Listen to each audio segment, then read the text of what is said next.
여러분 지금 PPT를 보는 것처럼 밤하늘을 올려다 본 적 있으신가요? 여러분 밤하늘을 바라볼 때 어떤 느낌으로 바라보시나요? 저도 청년 시절에 집에 들어가기 싫을 때 늘 하늘을 본 적이 있는데요. 이 하늘의 별을 보면은 한 3, 40분 뭐 넘게는 1시간 이상 이렇게 멍하니 쳐다보고 있었던 적이 있습니다.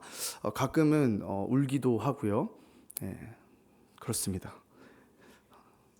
아무도 안 웃네요. 이 웃음 포인트였거든요. 쏟아지는 별빛 아래서 아름다운 그 밤 풍경에 감탄하기도 하지만요. 사실 때로는 그 고요한 어둠 속에서 나 혼자 감당해야 될 현실의 무게가 우리를 짓누르기도 합니다. 아마 오늘 함께 이 자리에 계신 여러분들도 각자의 힘든 밤을 지나고 계실 겁니다. 그리고 그 밤은 우리가 서 있는 자리마다 다 다를 것이죠. 대학 생활에 낭만을 꿈꾸면서 입학을 했지만 끊임없는 과제와 시험 그리고 복잡한 인간관계 때문에 스트레스로 시달리는 우리 대학생 여러분들, 밤새워서 PPT를 만들고 조별 과제로 잠을 못 이루면서 또 등록금과 생활비 걱정에 아르바이트를 병행하다 보면 몸과 마음이 지쳐서 쓰러질 것만 같은 밤을 보내기도 합니다. 또 취업문을 뚫기 위해서 고군분투하고 있는 우리 취업 준비생 여러분들, 스펙 쌓기, 또 자기소개서 작성하는 것, 또 면접 준비까지 마치 끝이 보이지 않는 그 터널을 걷는 것만 같은 기분이 듭니다. 그러면서 이게 취업이 잘 되지 않으면 나는 왜 이렇게 부족한 것일까? 또 언제 나는 취업을 할 수 있을까? 이런 불안한 마음이 날로 커지게 되죠. 그리고 치열한 경쟁 속에서 하루하루를 살아가고 있는 우리 직장인 여러분들, 칼퇴근은 꿈도 꾸지 못하고 야근과 그리고 주말 출근에 시달리다 보면 정말 이 영혼이 탈탈 털린다는 말이 절로 나오는 일상을 살아가고 계시죠. 상사와 동료들의 눈치를 봐야 되고 또 끊임없는 실적 압박에 또 복잡한 인간관계에서 힘겨워하며 살아가고 있습니다. 또 월급날을 손꼽아 기다리지만 월급이 들어오면 뭐합니까? 카드 값에다가 대출 이자에다가 생활비를 내고 나면 통장 잔고는 순식간에 바닥을 보이죠. 텅빈 통장을 보면서 내가 이러려고 치열하게 취업 준비를 했나 하는 깊은 한숨을 내쉬는 밤을 보내는 분들도 계실 겁니다. 제가 말하지 못해도 여러 가지 밤들을 보내시고 계실 건데요. 우리 본격적으로 설교 앞서서 좀 서로를 바라보면서 좀 위로의 말을 좀 한마디씩 건졌으면 좋겠습니다. 너무너무 수고하셨습니다. 라고요. 네. 한숨 쉬지 마시고 너무너무 수고하셨습니다. 우리가 지금까지 살펴온 이 사도 바울도요, 오늘 이 본문을 보시면 유독 이 사도 바울의 밤이 긴 것을 보게 됩니다. 모두가 반대하던 길을 걸었던 이 바울, 예루살렘에서 복음을 전하려고 했지만 그 대가는요, 죽음의 위기였습니다. 우리가 지난 시간에 이 유대인들이 바울을 죽이려고 폭동을 일으켰던 것을 여러분 보지 않으셨습니까? 이 천부장의 보호를 받게 된 것은 하나님의 은혜긴 했지만 바울의 목숨은 여전히 파리 목숨과도 같았습니다. 오늘의 이 스토리를 좀 살펴보면요, 이 로마 당국이 유대인들의 종교 문제에 개입하지 않기로 했기 때문에 이 천부장이 이 유대인들의 최고 의결 기관인 사내들인 공의회를 소집하는 것을 보게 됩니다. 그는 유대인들이 직접 이 회의를 통해서 이 폭동의 원인과 바울을 죽이려고 한 이유를 파악하고 이 바울의 운명을 결정하게 하려고 했습니다. 우리가 읽진 않았지만 사도행전 22장 30절 말씀을 좀 볼까요? 오늘 좀 제가 세번역 버전을 좀 가져왔는데요. 한번 읽어보겠습니다. 이튿날 천부장은 무슨 일로 유대 사람이 바울을 고소하는지 그 진상을 알아보려고 하였다. 그래서 그는 바울의 결박을 풀어주고 명령을 내려서 대제사장들과 온 의회를 모이게 하였다. 그리고는 그는 바울을 데리고 내려가서 그들 앞에 세웠다. 지금 여기서 말하는 의회가 바로 사내들인 공의회입니다. PPT를 좀 넘겨주시면요, 아마 이런 회의의 모습이지 않았을까 보여주는 그림입니다. 이 유대인들의 최고 의결 기관인 이 자치기구는요, 총 한 명으로 구성되었으며 이 대제사장이 의장을 맡아서 모든 의사결정을 했던 곳입니다. 심지어는요, 사형 선고까지 이곳에서 결정을 할 수 있었는데요. 우리가 너무나도 잘 아는 예수님, 그리고 스데반의 사형 선고도 바로 이 산헤드린 공의에서 이루어졌습니다. 실로 두려운 곳이죠. 이제 바울의 운명도요, 이 공의에서 결정된 순간이었다는 거예요. 아마 모르긴 몰라도 이 바울도 마음속에는 예수님도 스데반 집사도 이곳에서 죽음을 선고받았는데 이 회의가 끝나면 나도 같은 운명이 될 수 있겠구나라고 생각을 했을 것입니다. 조금 더 이 공회를 좀 살펴보면요, 이 산헤드린 공회에는요 사두개파와 바리새파라는 두 가지의 큰 집단이 있었는데, 좀 표를 보면서 얘기를 해볼까요? 이들은요 옷차림이 너무 달라서 우리 국회에 보시면 여당과 야당이 있지 않습니까? 이 여당과 야당처럼 쉽게 구분을 할 수 있었습니다. 그리고 먼저 이 사두개인을 좀 보시면요, 이 사두개인들은 다윗 시대의 대제사장 사독의 후손을 자처하는 종교 귀족들로서요 이 성전의 기득권을 가졌던 사람들입니다. 그러니까 한마디로 말하면 소수의 엘리트 집안이었다라는 거예요. 그리고 이들의 좀 특징을 보시면 천사나 영이나 부활, 영생과 내세를 믿지 않는 집단이었다라고 합니다. 반면에요, 이 바리새인들은요 율법을 문자적으로 철저히 지키는 사람들이었는데, 이들은 서민들의 지지를 받고 있었고 그리고 다수파였다고 해요. 그리고 이 구약의 가르치심을 그대로 믿고 따랐기 때문에 이 사두개인들과는 반대로 천사나 영이나 부활과 내세 모두를 인정하는 집단이었습니다. 여러분, 제가 이 얘기를 왜 하냐면 이 차이점을 좀 주목해서 기억해 주시길 바래요. 나중에 이 본문의 이유를 보시면요, 바울이 이것을 너무나도 지혜롭게 이용하면서 위기를 벗어나는 것을 보게 되거든요. 좀 기억해 주시길 바랍니다. 이걸 가지고 이제 본문을 좀 들여다보겠습니다. 이렇게 산헤드린 공의가 열리고 바울은 그들 앞에서 이제 자신을 변호하게 되는데요. 1절 말씀에 바울이 이렇게 자신을 변호합니다. 1절 보시겠습니다. 바울이 공회원들을 주목하고 말하였다. 형제 여러분, 나는 이날까지 하나님 앞에서 오로지 바른 양심을 가지고 살아왔습니다. 지금 바울이 목숨이 위태로운 순간이었지만 여전히 담대한 것을 볼 수 있습니다. 두려움 없이요 당당하게 맞습니다. 그는요 의회 의원들 앞에서 형제들이여 라고 부르면서 확신에 찬 목소리로 선언합니다. 형제 여러분, 저는 하나님 앞에서 양심을 따라 늘 살아왔습니다. 말씀과 믿음 안에서 올바르게 살아왔습니다. 그러니 저는 무죄입니다. 여러분들이 생각하는 그런 죄들을 짓지 않았습니다 라고 이야기를 합니다. 그런데요, 2절을 보시면 그 얘기를 듣고요, 그 회의의 의장인 대제사장인 아나니아가요 격분을 하면서 이렇게 얘기합니다. 뭐라고 합니까? 2절입니다. 이 말을 듣고 대제사장 아나니아가 곁에 서 있는 사람들에게 뭐라고 합니까? 바울의 입을 치라고 명령합니다.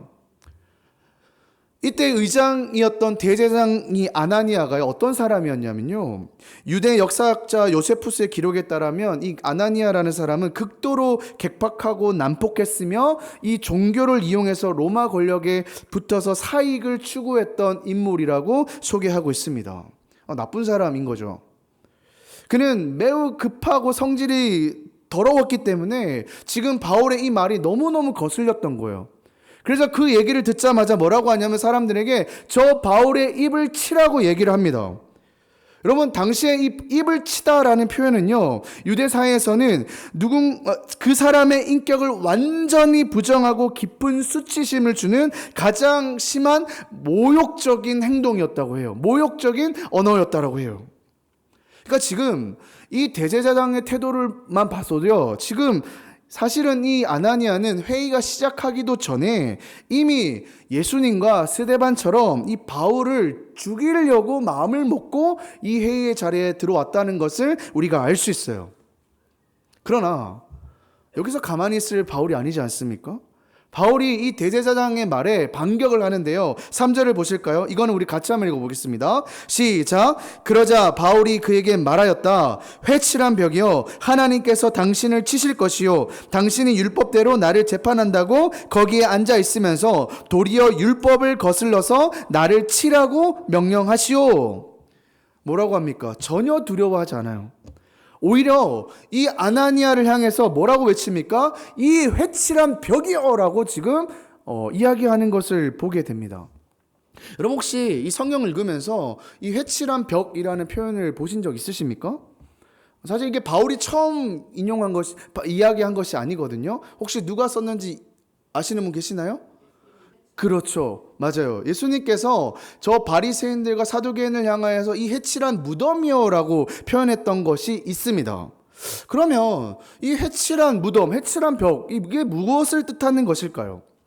여러분, 이 유대 땅이요, 비 한 방울 내릴 것 같지 않은 것 같은데요, 이 유대 땅에도요, 건기가 있고 우기가 있다고 합니다. 문제는 이 우기 때 비가 많이 내리기는 하는데 아무래도 땅이 광야 땅이다 보니까 비가 내리면 땅이 좀 머금어야 되는데 하나도 머금지 않고 모두 다 이렇게 휩쓸려 가버린다고 합니다. 근데 이 물들이 어디로까지 가냐면 우리가 지금 보시는 것처럼 여기가 이스라엘의 공동묘지거든요. 이 묘지에까지도 이게 휩쓸려 가는데 잘 사는 사람들은 이 묘비를 단단하게 세워놓지만 그렇지 못한 사람들은 이게 대충 했을 거 아닙니까? 그러니까 물이 한 번 싹 휩쓸고 가면요, 이 무덤의 자리가 완전히 난리가 난다고 합니다. 그러면 재정비를 해야 되는데 정비할 돈이 없으니까 이 유대인들이 어떻게 하냐면 그곳 가운데 아주 두껍게 석회가루로 완전히 뒤엎는다고 합니다. 그러니까 석회가루가 하얗지 않습니까? 그러니까 멀리서 보면은 이곳이 어떻게 보일까요? 아주 하얗게 예쁘게 보이더라는 거예요. 문제는 그 석회가루 밑에는 어떻게 돼 있을까요? 여전히 썩어가는 시체와 더러운 것들로 가득 차 있겠죠. 그러니까 지금 이걸 보고 회칠한 무덤이라고 얘기하는 거예요. 그러니까 예수님께서 왜 당시의 종교 지도자들에게 이렇게 얘기했을까요? 뻔하죠. 너희는 겉은 석회처럼 깨끗하게 보이지만 속은 너무너무 지저분한 이중인격자들이라. 그들이 겉으로는 경건한 척했지만 속으로는 탐욕과 부정이 가득했기 때문에 그들을 향하여서 이 회칠한 무덤이여라고 얘기한 겁니다. 오늘 그거를 지금 바울이 가지고 와서 이 아나니아에게도 이 회칠한 벽이여라고 지금 얘기하는 거예요. 뭐라고요? 당신은 이중인격자이고 말씀이 없는 사람이며 틀린 사람입니다. 그 자리에 있으면 안 됩니다 라고 하는 거예요. 그러면서 더 나아가서 이 아나니아 입장에서는 저주의 말을 퍼붓는데 뭐라고 합니까? 하나님께서 당신을 반드시 치실 것입니다. 여러분 진짜 놀라운 거 뭔지 아십니까? 놀랍게도 이렇게 얘기하고 난 다음에 나중에요, 이 유대사에 유대인 봉기가 일어나거든요. 이 유대인 봉기 때 유대인들에 의해서 이 아나니아가 실제로 살해를 당하고 맙니다. 그러니까 지금 유대인들이 봤을 때도 이 사람은요, 썩을 대로 썩어 있었던 사람이라는 것이죠. 어쨌든 지금 이렇게 바울이 회칠한 벽이여라고 지금 비난을 한 겁니다. 그랬더니 옆에 있는 사람이 이 얘기를 듣더니 또 화를 내는 거예요. 뭐라고 하냐면, 아니 네가 어떻게 감히 대제사장을 비방할 수 있느냐라고 지금 얘기를 하는 거예요. 여러분 이것도요, 율법에 명시가 돼 있어요. 출애굽기 22장 28절 보시면요, 너는 재판관을 모독하지 말며 백성의 지도자를 저주하지 말지어다라고 율법에 적혀 있거든요. 그러니까 율법을 잘 지키는 사람들 입장에서는 이렇게 충분히 할 수 있는 것이죠. 왜 율법에 어긋나는 일을 하느냐라고 지금 묻고 있는 겁니다. 그런데요, 그 말을 듣자 바울이 한 말이 있는데요, 저는 오늘 이 말씀을 읽는데 몇 번이고 웃었거든요. 근데 오늘 이 부분에 정말 크게 한번 빵 웃었습니다. 뭐라고 하는지 볼까요? 5절 봅니다. 5절에 이렇게 말합니다. 바울이 말하였다. 뭐라고 합니까? 형제 여러분, 나는 그가 대제사장인 줄 뭐라고요? 몰랐소라고요. 성경에 기록하기는 너의 백성 지도자를 욕하지 말라고 하였소라고 합니다. 그러니까 지금 바울이 뭐라고 합니까? 저 사람이 대제사장이었어요? 라고 지금 얘기를 하는 거예요.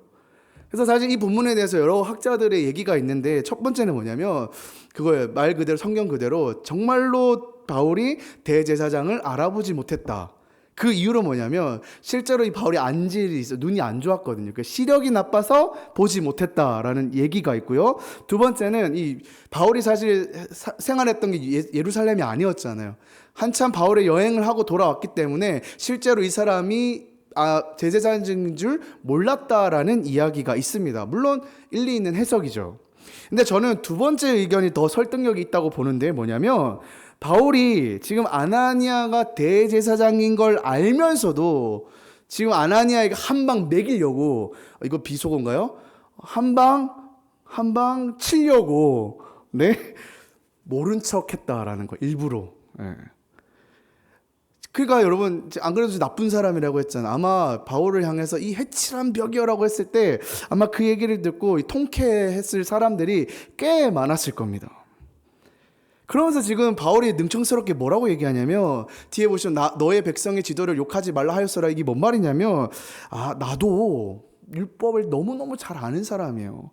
율법의 백성의 지도자를 욕하지 말라는 거 잘 아는 내가 설마 그걸 모르고 저 사람이 대사장이 알면서 제가 욕했겠습니까? 라면서 능청을 지금 떨고 있는 것이죠.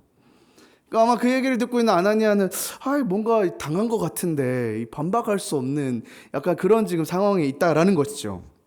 근데 여러분 이제부터가 진짜예요. 이 바울이 이렇게 한번 워밍업을 마친 후에 이 본격적으로 이 바울이 청중들을 휘어잡는 걸 볼 수 있는데요. 6절 이후를 보시면 바울이 이 순식간에 이 회의의 논점을 완전히 바꿔놓는 것을 볼 수 있습니다. 여러분 오늘 이 회의의 논점이 뭐였나요? 이 바울을 어떻게 해야 되나 하지 않습니까? 사실 더 나아가서는 정확하게 답이 있었습니다. 이 바울을 죽이자가 사실은 이 회의의 논점이었어요. 그래서 저는 이 부분을 묵상하면서 바울이 진짜 똑똑하다라고 생각하면서 참 되게 감탄을 했는데요. 6절 한번 읽어보겠습니다. 6절에 이렇게 합니다. 그런데 바울이 그들의 한 부분은 사두개파 사람이요 한 부분은 바리새파 사람인 것을 알고 있었다는 거. 바울이 의회에서 이제 큰 소리로 얘기하는데 뭐라고 하냐면 형제 여러분 나는 누구라고요? 나는 바리새파 사람이요 바리새파 사람의 아들입니다. 나는 지금 죽은 사람이 부활할 것이라는 소망 때문에 재판을 받고 있습니다. 여러분 아까 기억나시죠? 이 산헤드린 공회에는 두 가지 파가 있다 했어요. 뭐예요? 하나는 사두개파고 하나는 바리새파 두 파벌이 있다고 했어요. 근데 지금 그들을 향해서 바울이 지금 뭐라고 합니까? 나는 바리새파 사람이요. 나는 바리새파의 아들이요라고 지금 자기를 소개하고 있습니다. 근데 여기서 되게 특이한 게요. 이 헬라어 성경에는요. 이 너 같은 주어를 잘 쓰지 않습니다. 이 동사나 이런 것에 다 포함이 되어 있기 때문에 잘 쓰지 않는데 유독 지금 바울은 이 6절에서 나는이라는 표현을 굉장히 지금 잘 쓰고 있거든요. 그러니까 뭘 얘기해요? 나는 바리새파 사람이요라고 하면서 자신의 정체성이 바리새인 것을 더 특별히 지금 강조하고 있는 겁니다. 그러면서 뭐라고 해요? 나는 죽은 사람들이 부활할 것이라는 소망 때문에 재판을 받고 있다고 하는데 여러분 이 말로 인해서요 완전히 논점이 바뀌어버려요. 물론 넓게 보면요 틀린 말 아니죠. 지금 바울도 예수 그리스도의 부활의 소망으로 이제 복음을 전했지 않습니까? 근데 여러분 오늘 이 재판은요 그것 때문에 재판을 받는 게 아니에요. 기억나실지 모르겠지만 바울이요 뭐 때문에 잡혀온지 기억나십니까? 성전 모독죄로 잡혀왔어요. 이방인을 그것도 가짜 뉴스였잖아요. 이방인을 자신의 성전에 데리고 왔다는 이유로 그거 성전 모독죄로 끌려왔던 자였지 않습니까? 그러면 바울이 왜 이렇게 말했을까요? 바울에게 이런 정치적인 용어를 좀 쓰고 싶지는 않은데 이게 쉽게 말해서 우리 요즘에 비판하는 것 중에 갈라치기 전법이라는 거예요. 여러분 갈라치기가 뭔지 아시죠? 완전히 편을 확 나눠버리잖아요. 바울이 지금 그 전략을 좀 쓰고 있는 겁니다. 바울이 지금 나는 바리새인이요라고 하면서 지금 자신의 편을 만들고 있는데 여러분 누구를 지금 자신의 편을 끌려들이는 겁니까? 바리새파 사람들이에요. 앞서 아까 봤듯이 이 바리새파 사람들은요 서민들이 주를 이루고 있었고 대다수의 군중들이 바리새파 사람들이었어요. 반면에 사두개파는 소수 엘리트층이라고 했지 않습니까? 그러니까 사실 계층이 달랐기 때문에 같은 유대인들이라도 이 바리새파와 사두개파는 서로 깊은 갈등 관계에 있었다는 거예요. 특별히 오늘 지금 바울이 뭘 얘기합니까? 부활 논쟁을 꺼내고 있잖아요. 이 부활 논쟁이요 그들 간의 핵심적인 쟁점이었는데 바울이 지금 이거를 정확하게 알고 지금 이 부활 논쟁을 꺼내면서 바리새인들을 완전히 자기 편으로 만들어 버렸다는 거예요. 물론 하나님께서 지혜를 허락하신 거긴 하지만요 이런 바울이 정치를 했으면 진짜 잘하지 않았을까. 근데 여러분 이게 전략이 얼마나 잘 먹히냐면 7절을 보시면요 난리가 납니다. 이 공회에 있던 사람들이 완전히 두 갈래로 갈라지는데요 바리새파 사람들 입장에서 어떤 생각이 들까요? 뭐야 우리가 좀 바울을 오해하고 있었네? 우리 편이었네? 우리와 같은 신앙을 가졌네? 저 정도는 문제될 거 없는데? 심지어는요, 뭐라고 하냐면 바울에게는 죄가 없는 거라고 지금 얘기하고 있어요. 반면에 사두개인들은 어떨까요? 더 난리가 났죠. 도대체 지금 무슨 소리냐?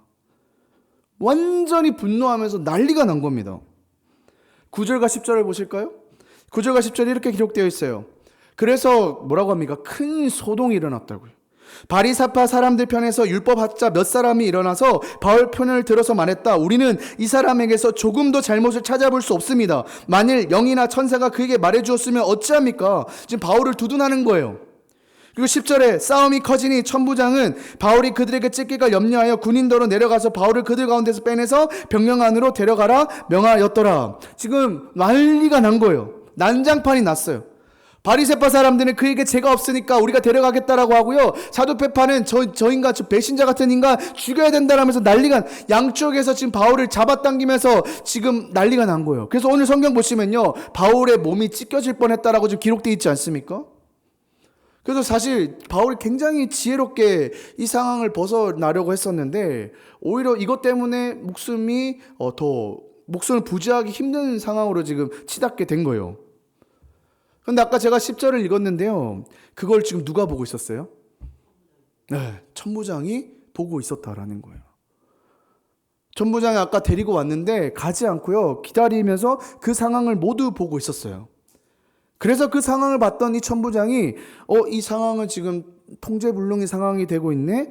안 되겠다. 바울을 다시 데리고 병영으로 가라라고 지금 명령을 하거든요. 그러니까 저는 사실 이것도요, 우리가 그냥 쉽게 넘어갈 수 있는 부분이긴 한데요, 이게 참 은혜라고 생각해요. 왜냐하면 사실 천부장의 역할은요, 그냥 유대인들 이 사내들인 공의에 그냥 바울을 맡기는 것만 하면 역할이 끝나는 거거든요. 이제는 내 문제가 아니라 너네들 문제야라고 하고 지금 넘겨주는 상황이거든요. 근데 지금 사실 이 천부장이 지난번에도 우리가 봐서 알겠지만 이 천부장의 눈에는 이 바울이 좀 특별하게 보였던 것 같아요. 왜냐하면 자기가 생각했던 폭도랑은 완전히 달랐거든요. 어쩌면 이거는 제 추측이긴 하지만 이 바울이 전하고 있는 예수 그리스도의 이 복음에 대해서도 관심을 가졌을 수도 있습니다. 그래서인지 이 천부장이 떠나지 않고 바울을 계속해서 주시하고 있었고, 이 바울이 위기의 순간에 다시 그를 데리고 가고 그를 구해내는 것을 보게 되었다는 거예요. 은혜죠, 사실. 이렇게 오늘 이 산헤드린 공의회는요, 바울을 처형을 하려고 결정을 내린 장소였지만 아무것도 결정을 내리지 못한 채 해산되어 버렸고요. 바울은 본인의 처한 이 위기에서 벗어나게 됩니다. 이 산헤드린 공의 앞에 섰을 때 바울의 생명이요, 굉장히 사실 위태로웠습니다. 그런데 하나님께서는 바울에게 지혜를 허락하셔서 위기를 넘게 하셨고 천부장을 보내심으로 다시 한번 구원을 확인해 주셨어요. 근데 여러분, 여기서 이렇게 끝나면은 하나님이 하셨습니다라고 말면 되는데, 사실 그리고 이 사건 이후에 바울의 입장에 대해서 좀 여러분 한번 좀 고민을 해보셨으면 좋겠어요. 물론 하나님의 은혜로 오늘 이 하루를 은혜롭게 보낼 수는 있었는데요. 하지만 여러분, 바울의 입장에서는요, 바울의 처지가 달라진 것이요, 사실 하나도 없어요. 여전히 그는요, 로마 군영 그 병영 안에서 밤을 보내고 있고요. 회의 전과 회의 후가 그의 처우가 달라진 게 하나도 없습니다. 여러분, 그 상황에 여러분이었다면 바울이 어떤 생각을 했을까요? 무슨 생각을 하면서 그 긴긴 밤을 보냈을까요? 내 인생이 왜 이렇게 됐을까? 이토록 열심히 복음을 전하는데 왜 내 상황은 나아지지 않는 것일까? 하나님께서 나에게 지혜를 주시고 나에게 지혜로운 입술을 주셔서 이 상황을 벗어날 수 있게 했는데 왜 내 상황은 달라지는 것이 하나도 없는 것이지? 여전히 나는 이곳에 갇혀 있고 하나님께 분명히 나에게 사명을 주셔서 저 로마로 보내주신다고 했는데 지금 나의 상황은 하루하루 겨우 목숨을 부지하는 이 처지인데 내가 지금 이 상황 속에서 도대체 무엇을 할 수 있을까? 여전히 유대인들의 살해 위협은 있었고요. 그의 목숨은 위태로웠고요. 그의 앞날은 정말로 불투명했습니다. 바울은 이처럼 답답하고 심란한 마음으로 그 긴긴 밤을 지새운 겁니다. 참 아까도 얘기했지만 여러 생각들이 교차했을 거예요.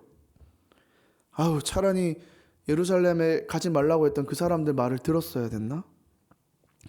결국에는 와서 복음도 제대로 전하지도 못하고. 내가 하고 있는 이 일이 정말 의미가 있는 것일까? 앞으로는 어떻게 되지? 내 생각으로는 도저히 이 나갈 길을 알지 못하는데 이곳에서 내가 다시 나갈 수 있을까? 다시 내가 복음을 전할 수 있는 기회가 있을까? 이처럼 그의 마음 가운데 두려움과 걱정이 짓누르던 그 날 밤에 바울에게 하나님께서 찾아가십니다. 11절 보실까요? 우리 11절 같이 한번 읽겠습니다. 시작. 그날 밤에 주께서 바울 곁에 서서 이르시되 담대하라, 내가 예루살렘에서 나의 일을 증언한 것 같이 로마에서도 증언하여야 하리라 하시니라. 그 절망과 좌절의 그날 밤 주님께서 바울에게 직접 나타나셨는데요. 여러분, 이 말씀을 좀 자세히 살펴보셔야 돼요. 주님께서는 단순히 그냥 담대하라고 말씀하신 것만이 아닙니다. 지금 말씀을 한번 보십시오. 뭐라고 되어 있습니까? 그날 밤에 주께서 바울 어떻게 해요? 바울 곁에 서서 이르시되라고 하셨어요. 바울 곁에 서 계셨다고 해요. 환상의 모습이 아니라 실제 모습으로 나타나셨다고 해요. 살아계신 주님께서 바울 곁에 직접 나타나셔서 뭐라고요? 담대하라고 말씀하셨다고요. 담대하라 바울아. 두려워하지 마라. 내가 너를 지키고 있으니 두려워하지 말고 기죽지 마라. 너는 절대로 죽지 않을 것이다. 너 지금 하고 있는 건 너무너무 잘하고 있고 지금 그 하는 행동과 모든 일들이 나를 기쁘게 하는 일이야. 그리고 내가 너에게 사명을 줬잖아.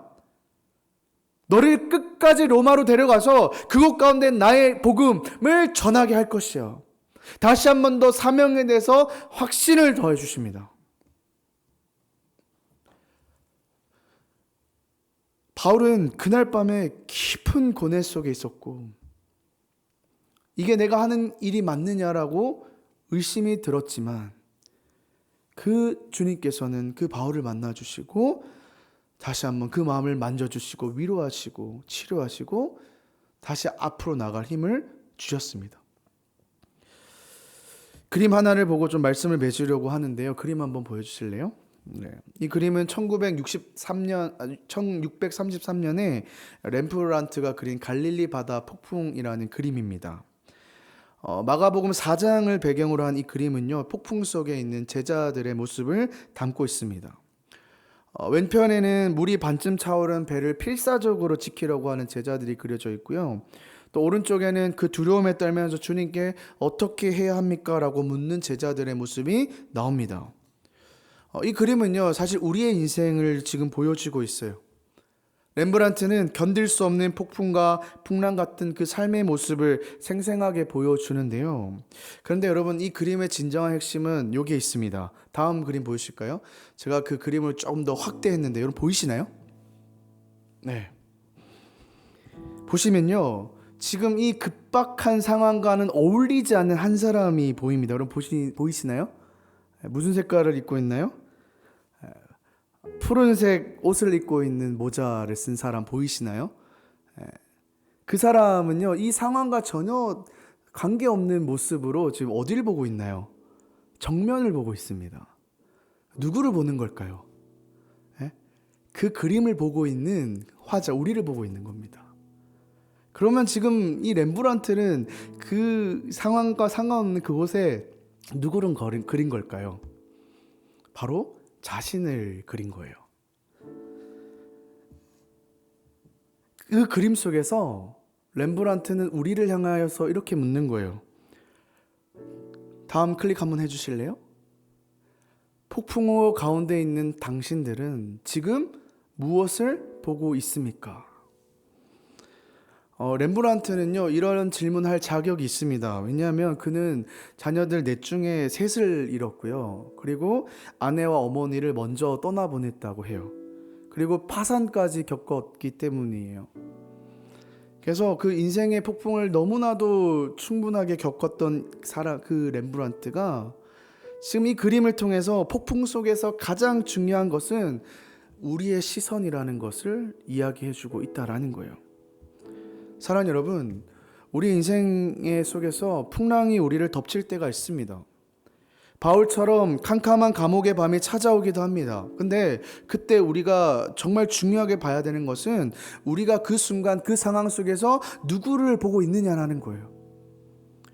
주님이 곁에 계시지만 보는 이가 있고요, 보지 못하는 이가 있습니다. 주님의 음성이 우리 가운데 들려와도요, 듣는 사람과 듣지 못하는 사람이 있어요. 여러분, 오늘 성경 보십시오. 예수님의 제자들도요, 주님께서 십자가에 못 박히실 거라는 그 말씀 앞에 두려워하며 공포에 사로잡혀요.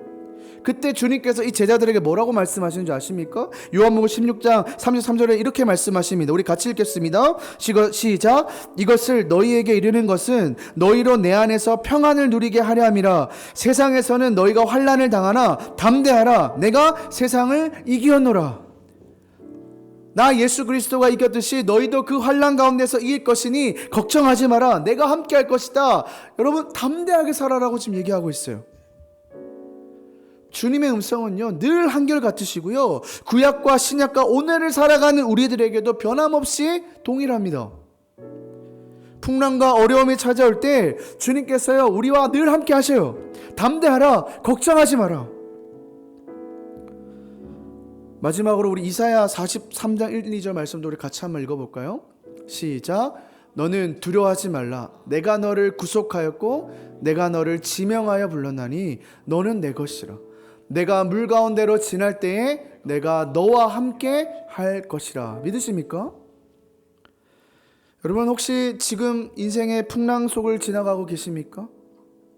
사도 바울이 겪었던 그날 밤이 여러분들의 현실이십니까?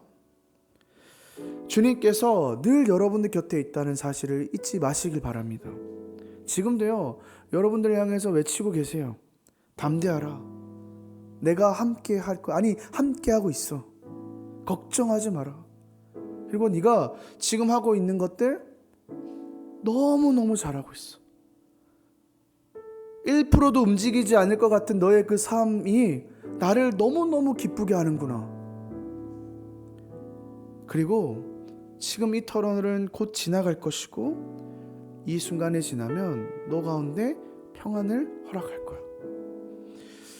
오늘 이 순간 이 주님의 여러분들 향한 음성을 듣고 다시 일어나서 다시 서서 여러분들에게 맡겨진 그 사명의 땅에서 하나님 나라를 위해서 충성되이 살아가는 저와 여러분 되시기를 주님의 이름으로 간절히 소망합니다.